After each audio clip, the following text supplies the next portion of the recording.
Regarder les Gardiens de la Galaxie, c'est une expérience à part. Parce qu'il ose réunir un voleur interstellaire, une tueuse à la peau verte, un bourrin avec un sérieux problème de second degré, un raton laveur qui cause et un arbre qui cause moins.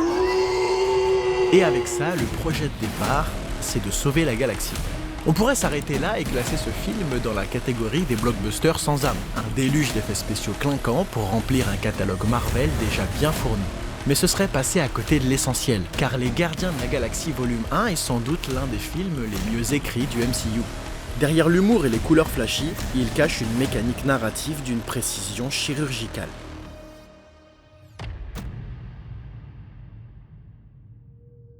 En 2014, Marvel propose pour la toute première fois d'explorer la galaxie. Je veux dire, la vraie galaxie, avec une histoire très simple. Peter Quill, mercenaire sans scrupules, vole un orbe mystérieux.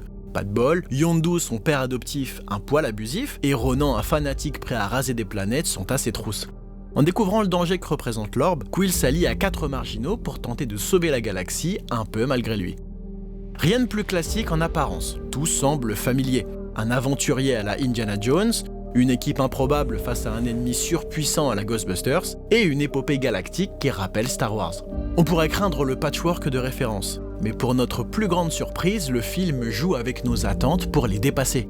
Quill n'est pas qu'un mercenaire égoïste, c'est aussi un enfant brisé par la mort de sa mère, figé dans les années 80 pour refuser de grandir. L'équipe, elle, n'est pas qu'une bande de criminels un peu chelous. Chacun porte un passé tragique qui dépasse la caricature et force l'attachement.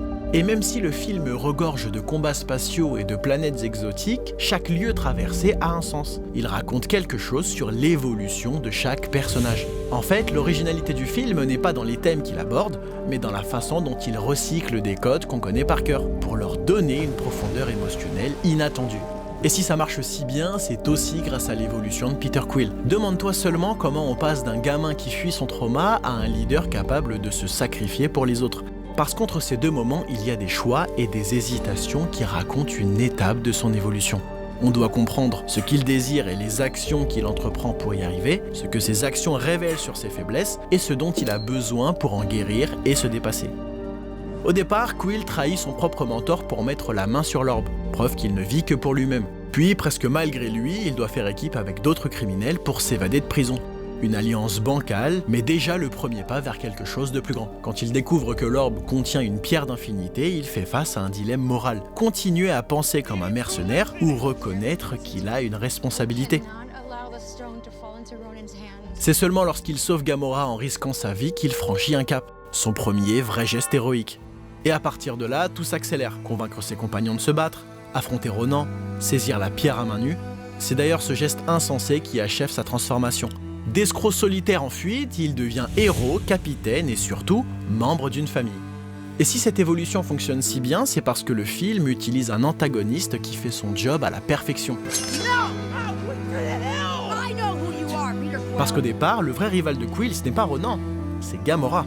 Ouais, si tout se passe selon le plan, c'est ici que je te perds. Un antagoniste, ce n'est pas forcément le grand méchant ultime, le croque-mitaine sous ton lit. C'est celui qui poursuit le même objectif que le héros, mais avec d'autres valeurs. Et c'est exactement ce qui se joue entre eux, puisqu'ils veulent tous les deux vendre l'orbe. Ils ont aussi des traumatismes communs, car ils ont tous les deux été arrachés à leur monde et élevés dans la violence par une figure abusive. Mais Gamora, elle, n'hésite pas à attaquer Quill sur son manque d'honneur. You're despicable.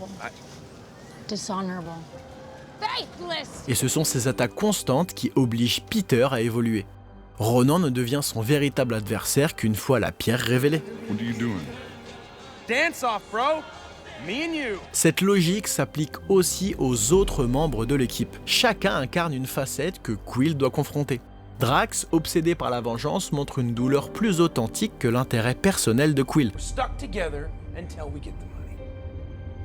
I have no interest in money. Son combat est plus légitime et plus grand que lui. Rocket incarne ce que Peter pourrait devenir s'il n'évoluait pas.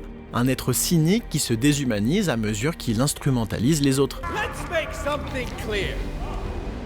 This one here's our booty. You want to get to him? You go through us. C'est le personnage qui devrait pousser Quill à se demander si c'est ce qu'il aimerait devenir. Groot, au contraire, représente l'innocence et le sacrifice silencieux. Il n'a pas besoin de dire grand-chose parce que chaque geste est chargé de sens. Ensemble, ils forment un prisme qui pousse Peter à choisir sa voie. Et c'est cette dynamique de groupe qui donne tout son sens au film. Parce que derrière les vannes et les bastons, la question posée par les gardiens de la galaxie est assez simple. Sommes-nous condamnés à rester ce que les autres voient en nous? Un voleur? Une tueuse? Un monstre? Un destructeur? Ou pouvons-nous être plus que ça? Même les lieux traversés racontent cette transformation. Morag, c'est la solitude glaciale de Quill. L'astre noir, la liberté étouffée de Gamora.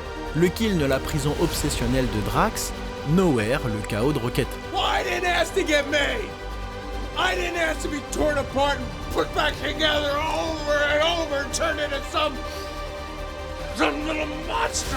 Et leur Odyssée se renferme sur Xandar. C'est là qu'ils commencent, rejetés par la société, A bunch of a-holes. et là qu'ils reviennent en héros. Les Gardiens de la Galaxie, ce n'est pas un space opéra comique, plein de punchlines et une bande-son qui claque. Yes! We're just like Kevin Bacon. C'est un film qui cache une mécanique narrative huilée et hyper précise. Il construit ses personnages et leur évolution autour d'un message universel.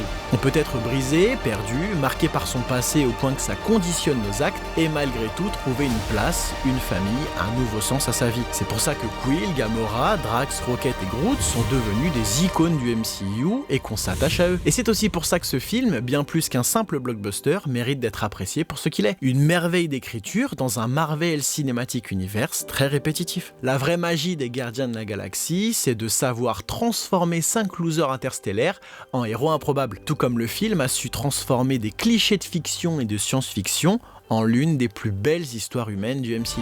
Oh! Said it yourself, bitch. We're the Guardians of the Galaxy.